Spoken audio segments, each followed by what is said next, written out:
name's Hannah, and my role in this event is really just because I'm someone who lives in Thornton, comes to South Square, and I'm doing a drop-in today with aromatherapy oils, but looking at, we're making tissue paper flowers and then scenting them with oils to kind of create mood and atmosphere, and it's something that I've done in different venues, in different places, and I've done it a couple of times here when there's been things in South Square as well. So when the weekend come up, Alice messaged me and said, "Oh, do you want to come and do a workshop?" And I was like, "Oh, I haven't done anything like that for a very long time. This isn't, so it's not something I do professionally or whatever, and I'm not a qualified aromatherapist. I'm just a local person who lives in the village, who comes here sometimes." And Alice was like, "Well, no, that's great. That's what we want, just local people sharing knowledge and ideas and doing that."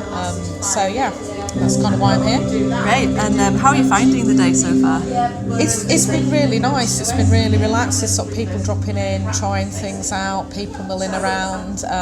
Because I've been doing stuff, I haven't had much chance to look at the other things and do the workshops. But hopefully I might get a chance to do that later on. So. Great. So for you, how would you describe good mental well-being? Well, I think it's really hard because I think for everyone it's very different, and also I think it's very different at different stages of your life as well. I think I've always had an interest in looking after myself, or trying to look after myself, having had personal experience through family of people struggling with severe mental health issues, has also made me more conscious of managing my own mental health, and alternative therapies and different ways of dealing with that have always been really helpful. I think there's times when you kind of might need medical intervention, but I think I've also learned as well, you learn through your journey through life. The older I get, the more aware I am of my own symptoms or well-being. So now I if I feel like things are building up, there are certain steps that I will take to prevent it getting worse.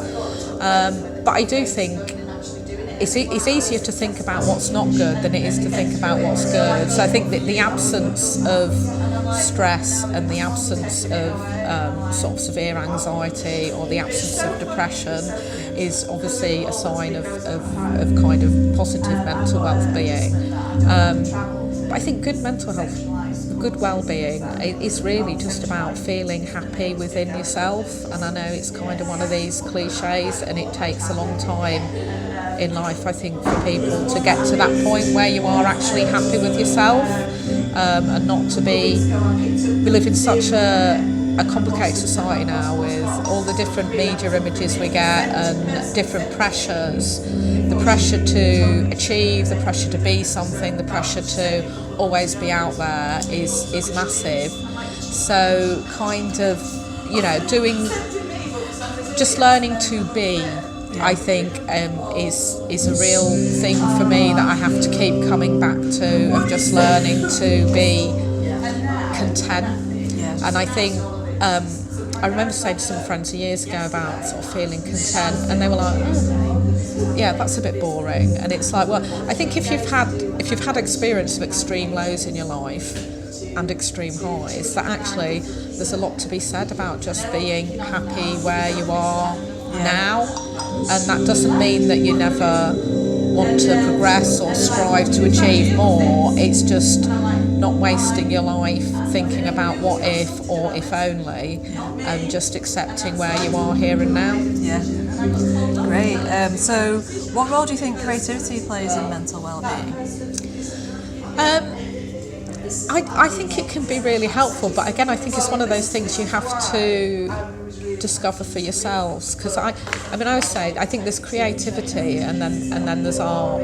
I know people here at South Square will disagree because they're all very arty, but I would consider myself, I'm not artistic. I'm not very creative in the ideas department. I can't play a musical instrument, I can't do anything like that.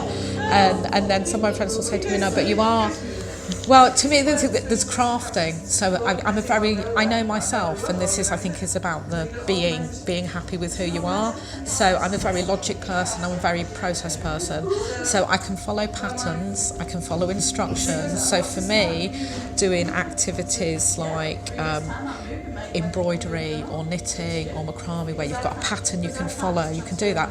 I couldn't ever think, oh, I'd like to embroider this and create my own design, because I'm not creative in that way. I'm more of a technique, crafty thing. So I know that's a bit splitting hairs, but I think it does. There's a lot of people who get put off with that. Oh, I'm not creative, I can't do stuff. And for some people, doing a craft activity that's more technical might suit them better. And I think nowadays as well, that's more. I mean, look at the growth in the colouring in mindfulness stuff.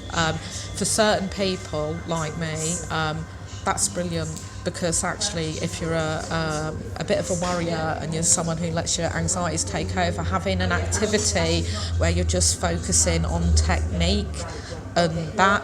Jigsaws as well, massive fan of jigsaws. Again, because if in the winter months when it's time to get a bit low, or if you've got worry, I'd spend most of my winter evenings doing jigsaws, because it's a way of focusing on something. For some people that would be really tedious, and they're all about ideas and they've got the and that's fine. So I think there's lots of different forms of creativity, and just being able to, you know, paint a picture freestyle or pick up an instrument and play what you want is one form of creativity that some people have.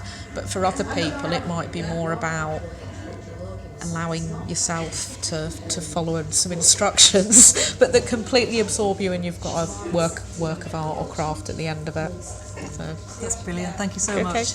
Right.